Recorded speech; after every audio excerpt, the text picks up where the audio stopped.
So today I will be presenting on variational quantum computing for optimization and machine learning. So if anybody was following the presentations that I gave like a couple times before, I was really introducing quantum computing, and I talked about the idea or the different categories of quantum machine learning. So now today we're going to focus on we can say optimization and machine learning in quantum computing and quantum approach to that. Okay, so the outline of the presentation, I'm just going to do a little recap on what is quantum computing, what are qubits, what's a quantum circuit. I'm going to do a programming demo. Then I'm going to follow that up with variational quantum eigensolvers and the principle behind that, what it's used for in quantum chemistry. Then I'm going to take a look at quantum approximate optimization algorithms. Sorry, I just want to type it right. Okay, and the principle behind that, which is the adiabatic theorem. And then I'm going to do a second longer demonstration. And then I'm just going to introduce the idea of variational quantum classifiers. Okay, and present just some simple findings that were found like a couple of years ago. Okay, and then my conclusion. All right, so recap. What is quantum computing? Quantum computing is a model of computation that is based on the principles of quantum mechanics and utilizing such properties, which is quantum mechanical properties in quantum states. And the whole idea of using quantum mechanics as a basis, as a computational basis, is that we hope, and we have some evidence to believe so, and theoretical arguments to believe why it should run more efficiently than classical machine in solving problems, right? And especially those that are difficult for classical machines to solve. We may have the ability to solve them one day with when the quantum hardware has developed sufficiently, right? So that's quantum computing. And the properties that we're talking about that may give us a quantum advantage is properties such as superposition and entanglement, which only happens in quantum systems, okay? So a qubit is your quantum bit and is the fundamental unit of quantum information, and it's analogous to your classical bit, but there are certain properties, of course, the quantum properties that differ the qubit from a classical bit, right? So unlike classical bits, qubits may exist as a superposition of the on and off states. So on meaning 1 and off meaning 0. So instead of just simply being in the state 0 or in the state 1, we can, our qubits initially can exist as a superposition. And we mathematically describe this as so. So our state psi, which is our qubit state, is some combination, some linear combination of alpha, of the 0 state and the 1 state, and alpha and beta being complex numbers. Okay, and we could also represent this with a vector. Okay, and an example is a simple 0 state, which is the qubit is not in superposition. So we have alpha is equal to 1. Right, and we have the 1 state where alpha is equal to 0 and beta is equal to 1, right? So these are classical, fairly classical states. But what makes a qubit's quantum states interesting is that we could have some arrangement, some combination of alpha and beta together simultaneously, and that represents our quantum, our qubits. Okay, for example, we could have alpha being 1 over root 3 and beta being 2 over root 3. And we write this in such a way, it's weird with all the square roots, in that when we square the alpha component, so we find the complex conjugate square of alpha and beta, we get 1. So that's our normalization, right? So this says that we have a probability of 1/3 of getting of making a measurement and finding our qubit in the 0 state, and a probability of 2/3 of making a measurement and finding our qubit in the 1 state, right? But prior to measurement, we can describe our qubit mathematically as so. So it can simultaneously exist in both 0 and 1.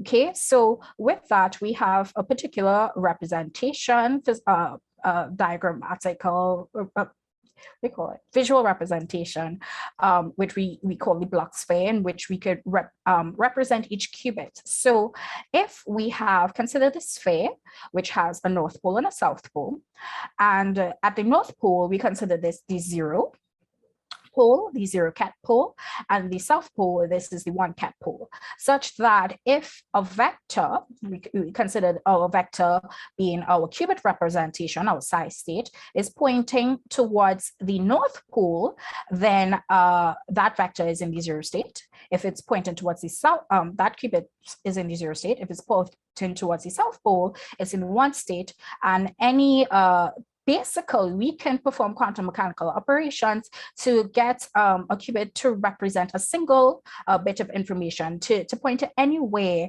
on this sphere, right? And those that information will be represented, that qubit will be mathematically formulated by these angles theta and phi and so on, right? And that is what we hope would provide the computational advantage, in that we could store just more than just 0 and 1 off and on, but all the phases in between, complex or not. Okay, and so a quantum circuit, what we do, it shows a time sequential operations that's being performed on qubits in the system. So here we have an example of a quantum circuit. We have these lines, these very, very faint lines here representing our qubits, right? So this is Q0, we tend to count from 0, so Q0, Q1, Q2, Q3. And our gates or our operations that we can carry out on our qubits are placed in these little boxes. Okay, so these are single qubit operations, right? Single qubit gates, we tend to see them as so. Multi-qubit gates, we tend to see them as some sort of connection between the qubits. So this will be a multi-qubit gate, this will be a multi-qubit gate.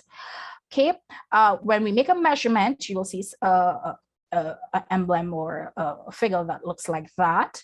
And what it shows is that once we make a measurement, we basically convert the system to a classical state. So we make the measurement, and our measurement is sort of printed out on a classical bit. So the classical bits, so we have 4 of them for 4 qubits that we could then take and get our information, right? The interesting thing is that measurements in a quantum circuit is the final step, and that's because it results in loss of that extra quantum information, that quantum information and the quantum properties of the system, right? And so that is to say that measurements on quantum circuits yield classical results, right? So we're not going to measure and then be able to find out that Q0 was in a superposition by alpha and beta by so much and so much, right? Not a single time anyway. Often, in order to determine what could be possible quantum information in a state B, we have to repeat the measurement multiple times. And so, yes, so if quantum circuits yield classical results, then possibly what is the advantage, right? What is the advantage? Okay, and so I'll show you an example of this. So this is my programming demo number 1. Okay, so let me just escape, all right? So programming demo number 1. So we're going into Jupyter, right? Okay, and in this demonstration, I want to show you what is so exciting about quantum computing. Basically, the idea that we can carry out simultaneous computation on multiple classical states at once, right? As I said, one of those properties about quantum systems is that we can puts our system in a superposition of states. And by so doing, we create the possibility of getting all the different combinations and carrying out our algorithms and all these different combinations, all these possibilities at the same time. So what that means is that if we perform a certain algorithm, the algorithm is going to alter the probabilities of what we tend to exploit in designing algorithms. It's going to alter the properties of the system so that, you know, our answer will become the most probable result. It will become the most, our answer will be the most probable state. And so it will suppress all the other computations, all the other combinations that, you know, doesn't really suit the answer so well. So that's the idea, that in one shot we can carry out the operation simultaneously. So here I'm going to just load the preamble. So I'm going to import Qiskit. This is what I'm using. This is my thing, Qiskit. I'm going to import some things. Oh, I didn't even use all of this. Right. Okay. So, and then I'm going to create a quantum circuit with 5 qubits, and they're going to be in equal superposition states. And in order to do that, we do that with the Hadamard gate. So I'm doing that, and we've drawn that. Okay, so what this shows is that we've added Hadamard gates on each of our qubits, and now we want to measure it. So as I said, when we measure classical results. So what does that mean? Okay, so I'm going to run this on a simulator. I'm just going to run it once, and we'll see what we get. So our answer from our simulator was, actually, I'm not sure how to read this because the convention is to read it binary. So like 11010, then sometimes they switch it up on you. But I think it's 11010. So what this says is that on Q0, it measured the 1 state. On Q1, it measured the 1 state as well. On Q2, it measured the 0 state, Q3, the 1 state and 0 state, and so on. So let's try this over again and see if we get the same thing. So that was 11010, right? Let's see, let's try this again. Okay, so here it changed. So we got 01110. So basically, let me just try to up this a little bit, and let's carry this out 10,000 times. Okay, so we're running it through 10,000 times, and let's see what happens. Okay, so here we have that we have gotten all the possible combinations from 0000 to 1111, right? Asserting a fairly equal number of times. We call this a uniform distribution, just for so, because of course, the randomness of it. And it means that if we were to insert an algorithm here, we would have been essentially carrying out our algorithm in all these states simultaneously. Because when we measured it, well, we didn't implement an algorithm, but when we measured it, we basically got the possibility to sample all the different results, all the combinations of zeros and ones that we could get by just initiating our qubits in the superposition state. So that's what I wanted to show you. Of course, if you were to reduce this number, so 5,000, you'd see that, you know, it's less uniform. So let's try 512. Or 500, whatever, doesn't matter. Right? And you see it's less uniform. So the idea is that we want to increase the number of shots to increase our likeliness of you know, that evil thing. And then it appears almost sort of oscillatory. So that may be a quantum property in that in terms of noise and understanding noise, but you know, won't delve into that too much. Okay, so that was programming demo 1. We could also, to advance the circuit, we could implement noise models. We could do it on a real quantum device, right? So this is just a simulator, which is a classical device mimicking a quantum computer. We could do this on a real quantum device and see what that is like. Okay, but yeah, with the limitations is that we may not be able to do it with as many qubits as possible. Okay, so moving on. Okay, so back to the presentation. So that was the programming number one. So let me introduce variational quantum eigensolvers. Full screen mode. I should learn these keyboard shortcuts. Okay, so variational quantum eigensolvers. Well, it's based on the variational principle, which is a sort of calculus of variations thing, where it is when we have a function of a function of a function, or different small little functions, we kind of analyze how one function could affect the functional on a whole, the function on a whole. So it's like doing derivative and partial derivative and looking for minima and so on, but at the you do a derivative of a function instead of derivative of just a simple variable, right? That's a way to look at it, right? And so because, you know, these functions get quite complex when it is we're dealing with quantum chemistry and quantum physics, right? So it's a procedure that we use. The variational method in this context is what we use to estimate the lowest energy state or ground state of a system, right? And particularly the systems that we might be interested in, of course, is molecular systems, hydrogen bonds, helium, molecules, all these things. And believe it or not, with quantum physics, there's a certain amount of entanglement that makes accurate prediction of such results as energy,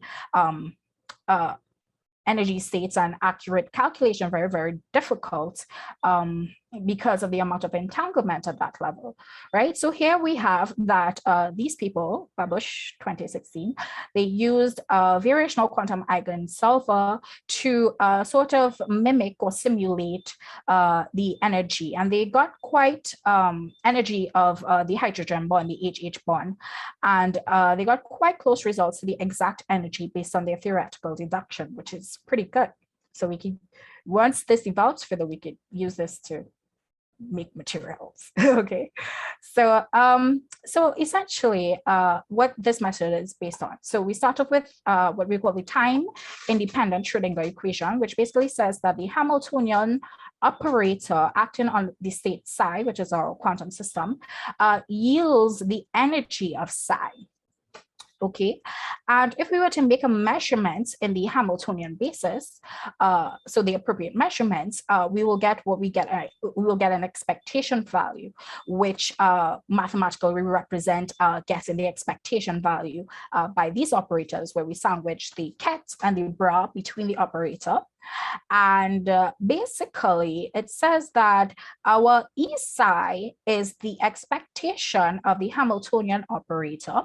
Expectation of the Hamiltonian operator divided by this term here, which is essentially our psi squared, our amplitude, our probability of getting psi, which if normalized will equal 1, but if not normalized, we want to divide it by that so that we could get a perfectly normalized thing, right? Okay, so if we consider that the ground state, so we call it psi g, with energy Eg, so here we have H psi g is equal to Eg psi g, right? And an approximate ground state phi with energy E phi, we know that E phi will always be greater than or equal to Eg. So this is the principle in which we're going to do this thing.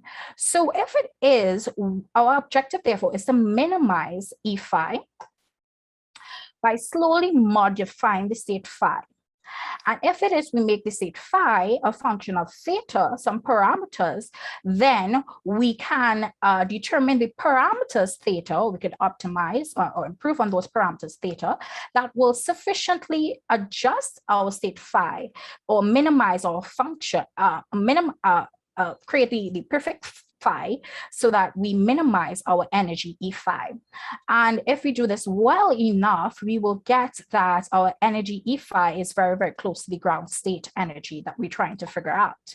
Okay, so minimizing E phi from this equation means just minimizing the expectation value of the Hamiltonian in that circuit. Right? So how do we do this? So we have to encode a quantum circuit with information on the trial quantum state. So our quantum state is phi. We have to then encode the Hamiltonian function, our Hamiltonian function, so we could get that, manipulate the function so that we could read and measure our observables for the problem at hand. Then our quantum circuit is parameterized by values of theta that alters the trial state phi theta. And our circuit also contains fixed gates that enact the Hamiltonian function on the trial state. Okay, so we take the measurements to obtain the expectation value of H, and then we optimize on theta, and this optimization is actually done classically. So it's used classical algorithm. So we can't really consider this a full quantum algorithm. This is a hybrid quantum classical algorithm. And therefore the circuit is reiterated, and then we update our parameters. Eventually we want that when we make a measurement that it's going to be the most probable measurement that we get is going to be the answer for phi that we're looking for, which is close to, or if not equal to, our actual ground state psi that we did not know before. Okay, so that's the idea.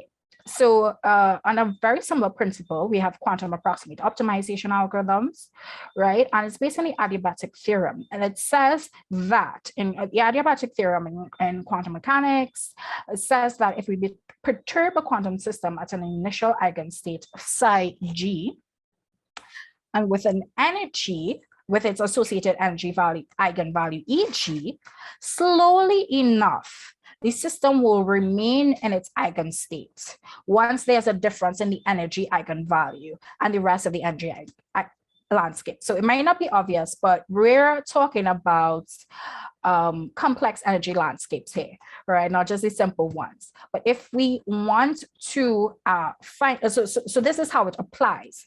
The approach, the adiabatic approach to quantum computing is that we will formulate the optimization problem as a Hamiltonian function. And the solution, with a solution that is the ground state of the function. So we don't know this solution yet. And we're going to encode a quantum state that is the ground state of a simple Hamiltonian. So we want to initiate our system at some ground state that we know of a simple Hamiltonian. And the idea based on this adiabatic theorem is that if we slowly transition, slowly perturb the system, slowly enough, then we will evolve from the simple Hamiltonian to the complicated Hamiltonian, and the system will stay in its low energy state. So in other words, that when we make that final measurement, we will have the configuration of the answer that we're looking for for our optimization problem, right? And so this is how the Hamiltonian will evolve. We'll start off, our Hamiltonian will be a function of time, it usually is.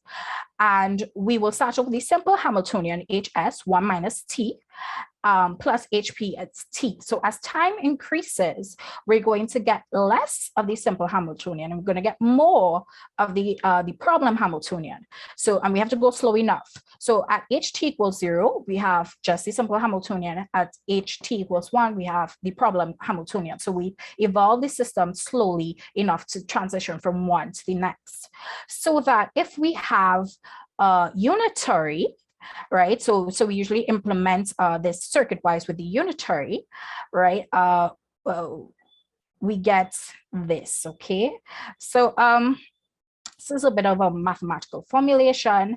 It basically says that we can't really say this. When we add two Hamiltonians together, like HS plus HP of t, we can't really say that it's the exponential. Usually we can split it up because exponential splits up like that mathematically, but we have another consideration. These are matrices, and matrices may not commute, right?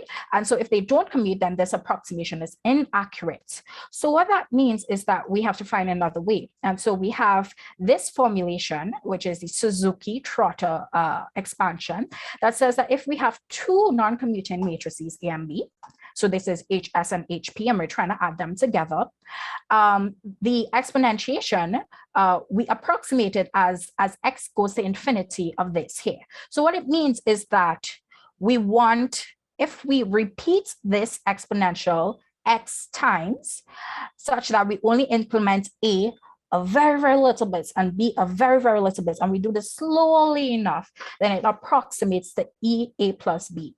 So it kind of ties with the adiabatic theorem. So we have to go slowly and we have to repeat it a certain number of times for the evolution to occur. So at the end, we have that our unitary that we're going to implement, which is the exponential of our simple Hamiltonian and our Hamiltonian of P, is going to be a function of some set of alpha k and beta k parameters that is going to define how much time we're going to be implementing each simple and each the simple Hamiltonian and the problem Hamiltonian. And then we have to multiply this multiple times. So basically we keep on repeating these segments for the simple and the problem probable multiple times. And the idea essentially is that if we, as x goes to infinity, if we do this an infinite amount of times, then we're guaranteed to find our answer, right? Okay, so programming demo number 2, let's hurry this up. Okay, so programming demo number 2, I want to carry out QAOA. We're going to do that on a max cut problem. And so max cut problem is a graph problem.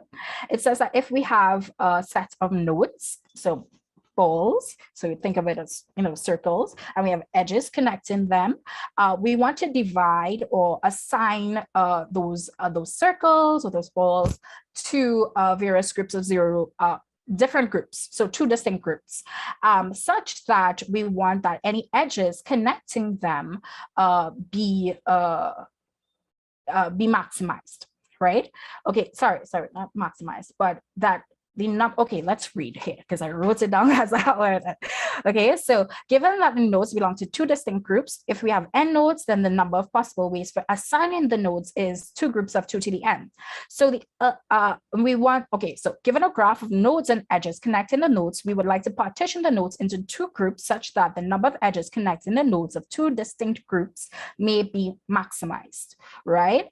The logical way to do this is just to do it by brute force, just do it, try out all the different configurations and then find out if this maximizes our objective. But that becomes difficult when we have 2 to the n and we increase n, right? So it can be formulated as such, right? We have some weight, which this is a matrix, which is our edges. We will have like a 1 in that position if it is there's a edge connecting 2 nodes. We have xi and xj is two different nodes, and we have, and this is our cost function. So if x could belong to 0, 1, 0, 1 representing the 2 groups, so it can be in group 0, group 1, then we want that we will have no cost, right? If it is, firstly, if it's the same node, because we want, so if xi equals to xj, then cx will be equal to 0. And also, if there is no edge, so even if we have 2 distinct nodes, if there's no edge connecting the nodes, then that will contribute nothing. So what we want to do is find the number of edges that connect those nodes. And I bet Izzy would know this because it's a graph theory thing, right? So our first task is to implement this, is to put this problem, which is our complex problem, as in the form of a QBO, which is a quadratic unconstrained binary optimization problem, because that's what our QAOs are adapted to. And so we get this thing with some algebra. Okay, I can't go through it now, it's too late, but yes. And then what we want to do is kind of convert this to our Hamiltonian, right? And that's done by doing something called Pauli gate decomposition. Basically, it's the basis that we do quantum computing for our Pauli gates. We have Pauli X, Pauli Y, Pauli Z, and it's said that we could carry out any sort of function or so on with any combination of these Pauli gates. So therefore, we can decompose our Hamiltonian operator, which may be this complex function here, as any amount of Pauli gates, right? And so what happens is that we will not go through the math, but if it is, we have some sort of, this is quadratic, we have the linear parts, which is just a single node playing a role, and then we have the quadratic parts, which is 2 nodes, so x squared, right? For the quadratic parts, what we're doing is we're kind of encoding our problem. And so we're applying a single rotational Z gate to a single qubit. And for the for the single parts, for the linear parts, and for the quadratic parts, what we're doing is we're doing controlled 2 qubit ZZ rotations. So at the end, we get this complex circuit of repeated gates of many layers that supports to encode our problem. Okay, and so, but the adiabatic approach is that we want to start with the simple Hamiltonian, and we want to initialize our system in the simple ground state that we know, right? And so this is easy. We could just use the X gate, the Pauli X gate, as our Hamiltonian, and the eigenstate for that is the plus state or the superposition state. So just to demonstrate, so this, okay, so disclaimer, the code used in the demonstration below is from the IBM Qiskit textbook, and I just placed it here so you could find it there. I just placed it here with very few alterations to because the textbook is long and mathematical, and just to make things easier on the eye, right? So we're going to initiate our graph. So we've created a graph with 4 nodes. Okay, and these are our edges connecting our graphs, and what we want to do is we want to assign each node to a group, right, either 0 or 1, such that the edges connecting 2 different groups is maximum. Okay, so that's our little figure. The second part is that we want to create our simple Hamiltonian on our circuit. So this is our simple Hamiltonian, which is just a single rotational X gate, and yeah, so rotational X gates. Okay, was this yes, so this is simple Hamiltonian. We're going to then create our layer, encode our, so which one is this? Right, so we're encoding our connections here. So this is our Hamiltonian. So this is our circuit. This is one single layer. And usually if it is, we have to do it adiabatically, we have to repeat this many times. So circuit depth might become a problem if it is we're dealing with noisy circuits and we're doing this for very long. And okay, no, so this is our Rx to alpha. Oh, okay, so all right. So this is our Hadamard, which creates our, right, okay. So this is our Hamiltonian function. We have not yet put together our circuit. So that's why it's starting, but we have not put it together yet. We initialize our states with the Hadamard, which is the superposition state, which is the answer, the initial grounding state. And then we're going to implement QAOU. So we're going to put this circuit together. So here we have our Hadamard to create a superposition, rotational X gates, and then our RZ, RZZ rotations. Okay, RZ, RZZ. Okay, and so this is basically our problem in circuit form. Okay, so we want to create an objective function, and such that if certain conditions are fulfilled, then we want to kind of penalize it. And then we want to compute the expectation. So the expectation is the measurements at the end for when we measure our circuits to make sure that, we get the right sample. And I'm trying to hurry this up. So, and here we've defined, so we're going to create our circuit, put together our ZZ components, and we're going to get our expectation values and run it a certain number of times. So shots 512. And we're going to then optimize on these results. So we're going to use our classical optimizer here. The optimizer here is Kobila, which is some combined, sit down. Something bilinear approximation, okay? So did I run this? All these functions here.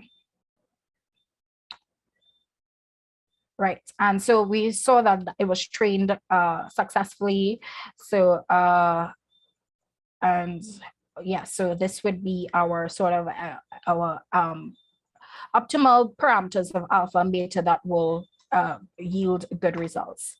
So if we run this here now, what we see is that we've run this, remember, we've run this 512 times. So that's why we have multiple results like so. We see that there are different results, different combinations of our 5 qubits that will that are yielded with certain probabilities, and most likely the answer to our problem is this this value here is what most probable, and then a very close second will be this one here. So this arrangement. So I didn't have enough time to go through and explain all the beauty of it. I would have loved to. But this is QAOA in a shot.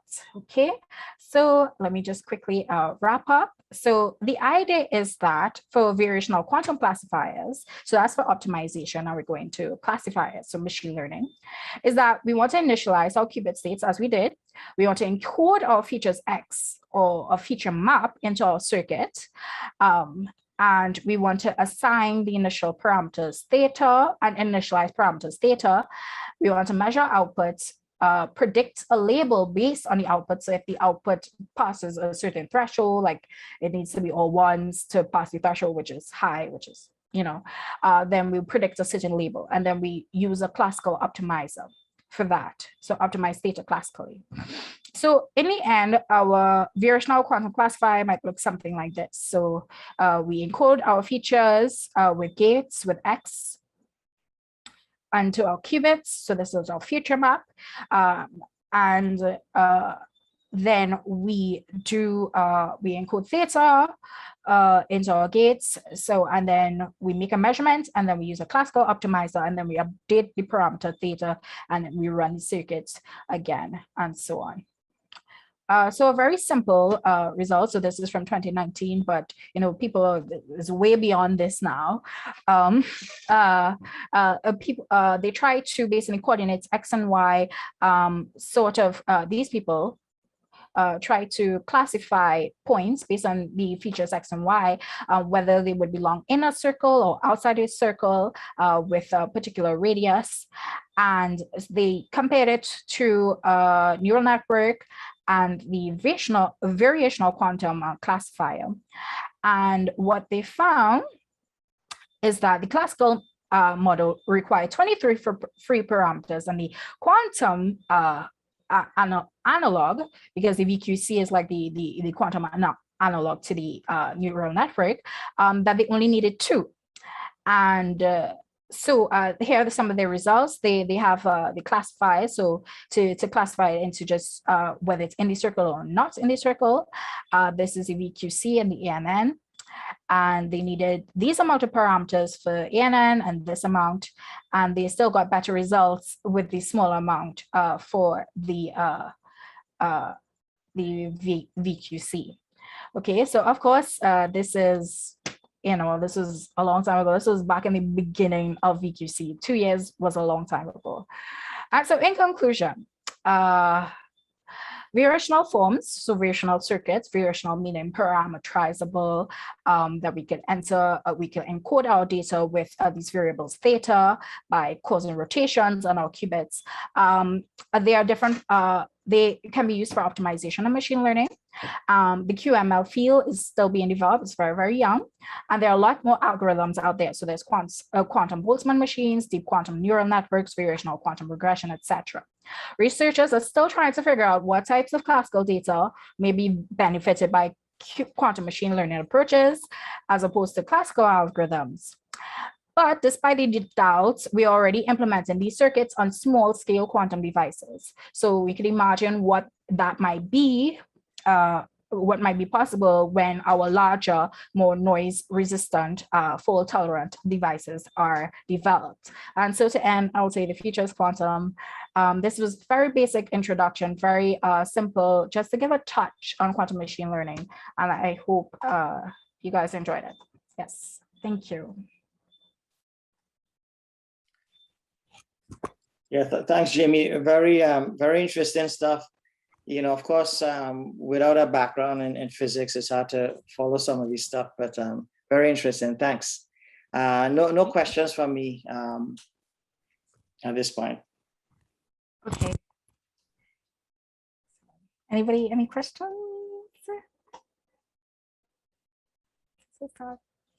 Of course, I have not, I mean, I have a million papers to read, you know this, but to catch up on the field.